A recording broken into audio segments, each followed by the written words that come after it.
Chapter 2. That same evening, Mr. Owl laid all his cards on the table. He explained that, in the absence of real competition, grave robbing had become quite a profitable business. And yet Mr. Owl wasn't interested in trinkets, nor even gold teeth or other valuables commonly buried with the dead. What he sought were bodies. Ordinary human corpses which filled the city and surrounding cemeteries with enviable regularity. The dead, he said, were sold to medical institutions and students in need of practical training. Both groups paid exceedingly well. Mr. Owl, ever philosophical and entirely lacking in modesty, called himself the collector of souls, though grave ripper would have been far more accurate. The newly minted partners agreed to meet 2 nights later, at midnight, by the stone bridge near the orphanage. By then, Mr. Owl would have secured a cart, tools, and a suitable place to work. Mr. Boom, for his part, would select a handful of boys accustomed to hard labor. He chose 5. Mr. Boom arrived at the designated place a quarter of an hour early. Ever suspicious, he came ahead of time to search the surrounding alleys and corners for signs of a trap. Convinced there was no danger, he led the boys aside, then leaned against a lamp-post and waited. The night was cold, the air thick with the smell of goat's milk. The moon had hidden behind the clouds, and the street began to dissolve into a hazy, frosted gloom. Mr. Boom lit his pipe and snapped at the boys, now shivering and restless, to stop fidgeting and whispering. A stray dog trotted past and vanished into the courtyard of an old 3-story building, from whose chimney poured thick smoke. "I should pay them a visit once all this is done," Mr. Boom muttered to himself. The tower clock struck midnight. Each bell toll echoed softly through the sleeping city streets. A vague silhouette appeared on the bridge. The man raised a lantern and signaled for them to follow. "Hope you've got everything ready," Mr. Boom hissed through clenched teeth as he caught up to his partner, urging the boys along. "Everything and then some," said Mr. Owl. They crossed the bridge, and Mr. Owl pointed to a small 2-wheeled cart. "Excellent. Where to?" asked Mr. Boom, tapping one foot on the wheel, theatrically testing its sturdiness. "Not far," Mr. Owl said, winking cheerfully at the children. "Freeloaders, zip it and march," Mr. Boom growled. The 2 men strode confidently down the deserted nighttime street. The equipment that Mr. Owl had thoughtfully gathered jingled softly each time the cart jolted over frozen mud, horse dung, or the uneven cobblestones. Sparse lampposts cast a dim light over the road, while the buildings stood gray and empty like stone corpses.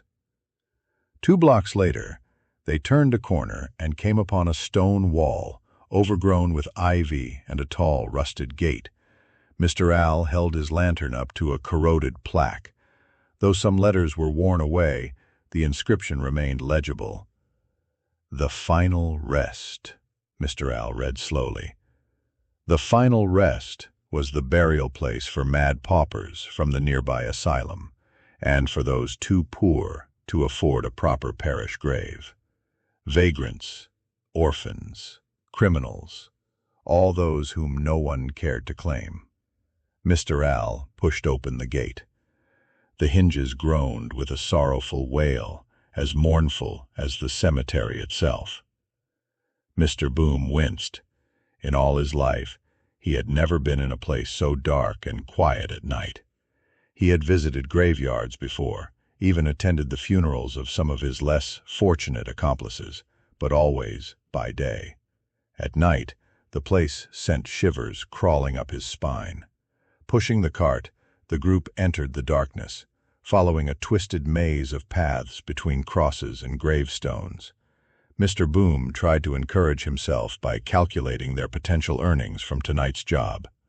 Mr. Al, on the other hand, whistled a cheerful tavern tune. He walked slowly, swinging the lantern from side to side, lighting the way. With the confidence of a seasoned tour guide, he led them down the dark alleys.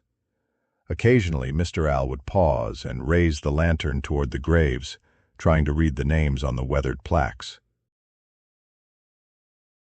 The boys trailed behind Mr. Boom in single file.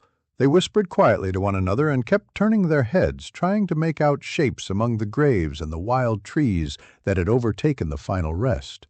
Tom, the youngest of the orphans, stumbled and dropped his shovel. It fell onto the stone path with a deafening clang. Mr. Al spun around sharply and stared at the frightened boy. "Shh," Mr. Al whispered. "You mustn't disturb the dead." He brought the lantern closer to Tom and bent down so their eyes were level. "You don't want to wake anyone up down here, do you, Tom?" Mr. Al asked slowly. "You know what happens if one of them," he waved the lantern across the graveyard, "wakes up." "I didn't mean to," Tom began, but Mr. Al cut him off. "They'll crawl out of their graves," he said, pointing the lantern to the right, where a small, snow-covered mound rose. "Quietly, so you won't even hear them. Do you know what happens then, boy? They'll grab you, drag you into the dark, and start devouring you slowly," Mr. Al continued, smacking his lips with fake hunger. "No one will help you, and all that'll be left is a pair of wet trousers. You're not going to make any more noise now, are you, Tom? You'll be a good boy, right? Good children have nothing to fear." He smiled and pinched Tom's cheek. "I'll be good," Tom mumbled fearfully, clutching the shovel tightly. "Enough!" Mr. Boom barked. "We don't have time for this nonsense. How much longer are we going to wander among these damned graves?" "We're already here," Mr. Al smiled. He raised the lantern and took a few steps forward until he stopped at a freshly dug grave.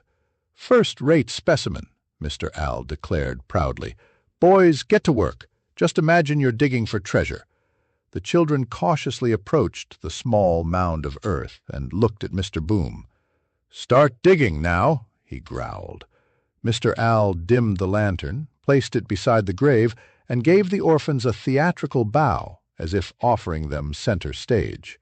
While the children diligently dug into the soil, he paced slowly back and forth, softly humming a simple, cheerful tune to himself. Mr. Boom sat down on a crate he'd found nearby in the bushes. Unlike his companion, he looked tired and gloomy. Staring at the graves, he thought about the dead Mr. Al had used to scare little Tom. "I wonder, who comes for the good children? Fairies and magical beasts?" Mr. Boom smirked, brushing off the dark thoughts. The scraping and dull thuds of shovels against frozen earth reminded him of a recent nightmare. He had dreamt he was a small boy again, standing in the hall of his childhood home. Suddenly, a massive black dog leapt in through the window. It growled and slowly approached him, red, slobbering bubbles dripping from its mouth onto the floor. Terrified, he ran upstairs, barely managing to shut the door behind him. The dog, growling, hurled itself against the door. He pressed his back against it and covered his ears with his hands to block out the beast's snarling. But he could still feel its huge, blunt claws scraping and scratching at the wooden boards. Mr. Boom flinched at a sudden tap on the shoulder. Mr. Al was standing in front of him. "Thinking about what to spend the money on?" he grinned. "The boys had done. Our turn. Get up." Mr. Boom ordered the children to step aside and turn away.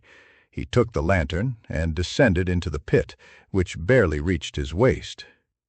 After a few minutes, he pulled out a box no longer than 3½ feet and opened it. He didn't examine the contents, but lowered his eyes and stepped aside. Mr. Al wrapped the body in a burlap sack and carefully placed it in his cart, covering it with newspapers and sacks. "Turn around and bury it quickly," Mr. Boom told the children. The kids quickly filled in the grave, and the whole group rushed toward the exit. Mr. Owl walked cheerfully and briskly, while the boys dragged their feet from exhaustion. Mr. Boom puffed on his pipe and carefully pushed the cart. "Where's Tom?" asked Alex, the eldest boy, as they approached the gates. "Damn it," Mr. Boom growled. He counted the children again, looked around, and called out, "Tom, where are you, you little rascal?" "No time, you'll find your boy tomorrow," Mr. Owl said. "That damn mouse!" Mr. Boom grabbed the cart once more. A couple of blocks later, they turned into a dark alley. He ordered the children to hide and stay still. Meanwhile, Mr. Owl stepped out onto the street and waved the lantern several times towards some direction. The steady clatter of hooves on the pavement grew louder, and a carriage appeared at the end of the street. Mr. Owl bowed politely to the coachman.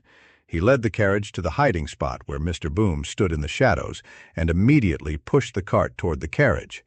Mr. Owl opened the door and transferred the body inside. When the door closed again, a lantern lit up in the window. Mr. Boom tried to make out the person inside the carriage, but the light went out quickly.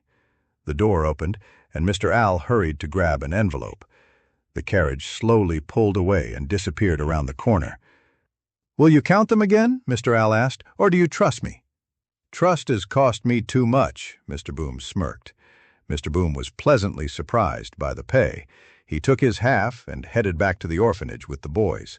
The only thing souring his excellent mood was the fact that Tom had escaped.